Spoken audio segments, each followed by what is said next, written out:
네, 인터뷰 두 번째 공장입니다. 더불어민주당 등 야3당이 어제 백남기 씨 사망사건 진상규명을 위한 특검 요구안을 국회에 제출했습니다. 이전까지의 특검과 다른 상설특검안인데요. 이 사안 관련해서 국민의당 김관영 원내수석 부대표 연결해서 이야기 나눠보겠습니다. 안녕하세요. 네, 안녕하세요. 김관영입니다. 네, 일단 이 상설특검과 그동안의 특검의 차이가 뭔지 잠깐 설명해 주십시오. 네, 이제 상설특검이라고 하면 그동안은 특검을 하려면 별도의 특별법을 제정을 해서 네. 그 특별법이 국회를 통과해서 매번마다 그때마다 하나의 특검을 할 때마다 법을 하나씩 만들어 왔었는데 네. 2014년에 특검을 앞으로 할 때는 이 법에 근거해서 절차에 근거해서 합시다. 이렇게 여야가 합의를 해서 2014년 6월에 상설특검법이 시행이 됐습니다. 그러니까 기본적인 사안은 다 이미 이제 법으로 정해둔 거거든요. 네, 그렇습니다. 일단 시간을 절약할 수 있고 또 다른 점이 뭡니까? 예. 그리고 이제 어떻든지 절차가 굉장히 많이 단축이 돼서 네. 별도의 법을 만드는 절차가 필요하지 않고 네. 이미 법에 규정된 절차에 따라서 본회의에서 의결만 하면 네, 신속하게 바로 특별검사 추천위원회를 구성해서 대통령에게 후보자를 2명을 추천하면 대통령이 그 중에서 1명을 정하도록 되어 있습니다. 근데 이제 과거에는 특검을 한다 만다 그때부터 이제 여야 공방이 시작됐지 않습니까? 예, 예. 네. 어느 한쪽이 반대하면 하기 쉽지 않았는데 만약에 이제 이 상설특검법 하에서 이런 요구안을 제출했을 경우 예.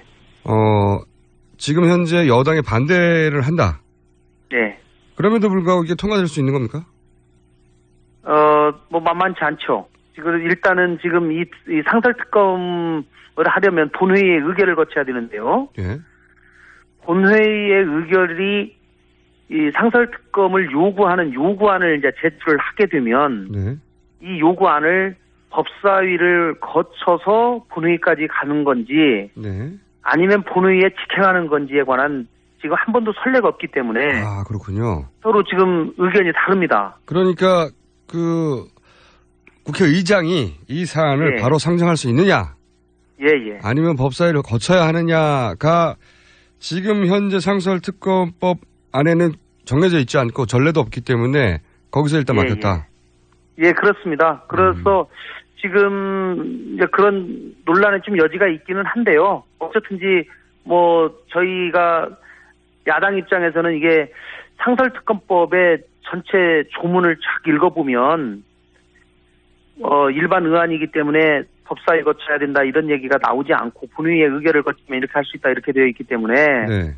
본회의에서 직접 처리하는 것이 맞지 않는가 이렇게 생각을 합니다마는 이제 국회에 의사국이라고 있습니다. 의안과 거기에서 유권 해석을 해서 이것이 법사위를 통과해야 되는 건지 아닌지 아마 판단할 것으로 생각합니다. 그러면 예상되기로는 만약에 이것을 바로 상정할 수 있다고 유권 해석을 해서 상정하더라도 또 새누리당에서 이건 직권상정이다. 예. 직권상정이 가진 이제 의미가 우리나라에서는 부정적으로 쓰이니까 직권상정이다 하고 논란이 크게 될 수도 있겠군요. 아마 그렇게 정치 공세를 할 가능성이 있죠. 그리고 또 정석윤 의장님께서 최근에 여러 사태로 네. 조금 아마 굉장히 정치적 중립성에 대한 시비를 했지 않습니까? 새누리당이. 네네. 네, 그렇기 때문에 정 의장님이 이렇게 직권상정하는 것에 대해서 계속 압박을 하게 되면 상당한 좀 부담감을 또 갖지 않을까라는 저희들 생각이 있습니다. 그래서 어쨌든지 네. 이 부분을 뭐 저희가 여당이 계속 반대를 하는데 이거를 계속 일방적으로 밀어붙여가지고 표결을 해가지고 뭐 법사위를 통과한다든가 본회의를 통과한다든가 이런 방식을 택하기보다는 여당을 충분히 설득하고 노력을 해서 같이 합의를 해서 여당도 이 백남기 농민 사망 사건에 대해서는 특검을 할 필요가 있겠다라고 인식을 하고 그 부분을 받아들일 수 있도록 저희가 더 설득에 노력을 해야 될 것이라고 생각합니다. 그렇지만 합의가 되기는 어렵다고는 전망이 되죠? 정치라는 것이 네. 쉬운 건 하나도 없습니다. 그러나 또 새누리당도 꼭 하기를 원하는 것들이 있기 때문에 서로 정치에 서로 협상하고 타협하고 하면서 각자가 조금씩 양보하면서 타협점을 찾아가는 것이 정치라고 생각하기 때문에요. 알겠습니다. 거기까지 희망을 잃지 않고 노력합니다. 오늘 진행되면서 다시 한번 저희가 연결하도록 하고요. 예. 일이 벌어지면 근데 이제 이 특검 대상이 그럼 뭐냐 해서 의뢰의 대목이 이 사망 진단서가 병사냐 외인사를 놓고 이제 논란이 크게 됐는데 이 부분은 다루지 않는다고 했는데 이 부분이 빠진 이유는 뭡니까?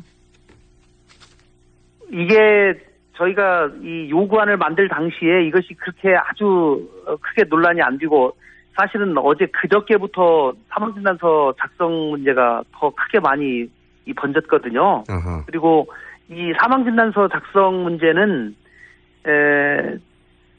사망에 이르게 된 진상규명과는 조금 동떨어진 겁니다. 사실은. 왜냐하면 특검이라고 하는 것은 이분이 어떠한 공권력에 의한 피해를 당하고 사망에 이르게 된 직접적인 경위, 당시에 그 살수차가 운용 지침을 위반했는지 안 했는지, 또 당시 시위 진압한 당사자들이 그 지침을 제대로 준수했는지, 또 지시자들은 어떤 행동을 했고 시위 대응에 관한 규정 등을 제대로 준수했는지 등등의 내용, 그 사고가 일어났던 당시의 진상규명이 주로 초점이 있기 때문에 이미 돌아가신 다음에 사망 진단서가 잘 됐느냐 못 됐느냐 하고 하는 것은 일단 특검의 직접적인 대상하고는 조금 떨어져 있기는 한데요. 아마 이거는 이제 특검을 하게 되면 이 부분도 저는 포함이 또 돼야 된다고 생각합니다. 나중에 추가할 수도 있습니까? 예, 그렇습니다. 그렇군요. 충분히 여야 합의해서 이 통과될 즈음에는 할 수가 있는 것이고요. 특검 얘기가 나왔을 때는 이게 이제 그렇게까지 큰 문제가 아니었고 그런 이유로 이제 빠졌는데 나중에 추가할 수 있다. 예, 사망 진단서에 지금 외압 논란까지 있지 않습니까? 네. 그렇기 때문에 이 부분도 특검을 하게 되면 밝혀야 될 대상이라고 생각합니다. 또 한 가지 궁금한 것은 의원님이 이제 법전 출신이시니까 요게 궁금합니다. 부검영장이 나왔습니다. 근데 이제 조건이 달려서 그 법조계에서도 이런 일이 없었는데 의아하다, 이례적이다 하는데 어쨌든 부검영장이 조건을 달았건 달지 않았건 나왔는데 이런 형태의 부검영장을 강제로 집행할 수 있느냐, 검찰이. 야당 쪽에서는 이렇게 해서는 이런 조건이라면 강제 집행하지 말라는 얘기다. 해석하기도 하고, 검찰에서는 어쨌든 영장에 나왔으니까 강제 집행이 기본이다. 이렇게 얘기하거든요. 이거 강제 집행할 수 있는 겁니까? 아닙니까? 단도직입적으로 얘기하라면 저는 하지 않는 것이 옳다고 생각합니다. 이 조건이 성취되지 않는 바에는. 그러나 검찰이 이 유족의 동의가 없음에도 불구하고 강제 집행하겠다. 끝까지 밀어붙이면 할 수도 있겠죠. 그러나 저는 그것으로 인해서 그 이후에 벌어질 여러 가지 사태나 등등 여러 가지 상황을 고려해 볼 때는 이 판사가 발부한 영장을 제가 자세히 읽어봤습니다. 그런데 이 전체적인 취지는 적어도 유족의 의사를 존중해라 라고 하는 얘기가 그 줄을 이루고 있습니다. 그 줄을. 그렇기 때문에 검찰이 충분히 유족들을 설득시키지 못한다면 이거를 강제 집행하는 것은 무리라고 생각합니다. 옳지는 않은데 분명히 옳지 않더라도 진행되는 경우가 왕왕 있지 않습니까? 그 가능성을 얼마나 보세요? 하면 안 된다는 게 이제 입장이신데 할 가능성은 얼마나 된다고 보세요? 그럼에도 불구하고. 저는 이거 지금 박근혜 정부의 여러 가지 행태들을 봤을 때 참 예측하기가 어려운데요. 정상적인 상황이라면 이거는 해서도 안 되고 할 수도 없는 상황이라고 저는 생각합니다.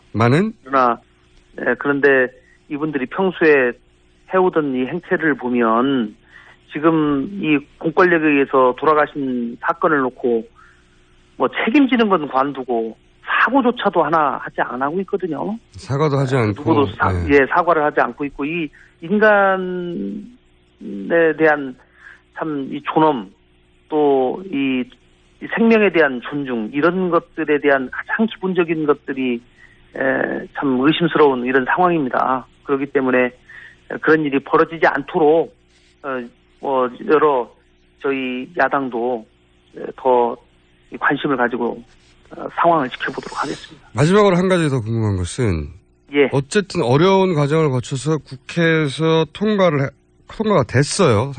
상설특검 요구안이. 그런데 이제 김재수 장관 해임 건의안도 통과가 됐지만 대통령께서 받아들이지 않으셨던 전례가 불과 얼마 전에 있지 않습니까? 이 특검 요구안이 통과되면 대통령이 반드시 받아들여야 되는 겁니까? 이거는 반드시 해야 됩니다. 지금 본회의 의결을 하게 되면요. 2명의 추천을 하게 되고. 법률적으로 그렇습니까? 대통령은 추천받은 날로부터 3일 이내에 그중 1명을 특별검사로 임명해야 한다라고 되어 있습니다. 아, 그렇군요. 할 수도 있다가 아니라. 그러니까 둘 중에 둘 다 마음에 들지 않기 때문에 나는 임명하지 않겠다는 방식으로 거절하거나 또는 이렇게 공중에 뜨게 만들 수 없다는 거죠? 그러나 실제로 특별검사 후보 추천위원회에서 2명을 추천하게 되는데 이 2명을 추천할 때 통상적으로는 여당 측 1명, 야당 측 1명 이런 식으로 되게 추천을 많이 합니다. 이렇게 되면 되게 여당 측에서 추천한 사람을 되게 임명을 하는 방식으로 해서 본인의 그래도 좀 선호하는 사람을 되게 임명을 하는 방식이기 때문에 대통령이 이건 반드시 해야 되는 그런 절차입니다. 알겠습니다. 저희가 국민의당을 처음 연결했기 때문에 끊기 전에 한 가지만 여쭤볼게요. 박지원 원내대표가 과거만한 존재감을 못 내고 있다고 하는 기자들의 평가가 있는데. 그렇습니까?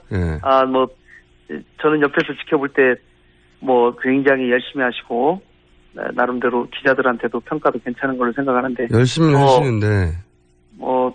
저도 더 모시고 있는 사람으로서 더 열심히 분발하도록 하겠습니다. 분발해야 할 만큼 존재감이 약해진 건 사실입니까? 아니요. 저는 그렇게 생각하지 않는데요. 어쨌든지 저희 당이, 이번에, 20대 국회 원구성 협상이라든가, 추경 전국이라든가, 또 이번에 김재수 장관 해임 건의안 전국이라든가, 등등해서 저희 당이 대부분 그래도, 싸우고 있는 수당을 말리고 중재하고, 저희가 낸 중재안대로 거의 대부분이 이렇게 이루어지고 있어서, 저희는 3당으로서 나름대로 역할을 다했다고 생각하는데요. 또 그렇게 생각하지 않으시는 분들도 계시기 때문에 더 열심히 하도록 하겠습니다.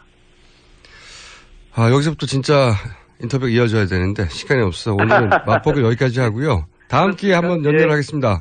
감사합니다.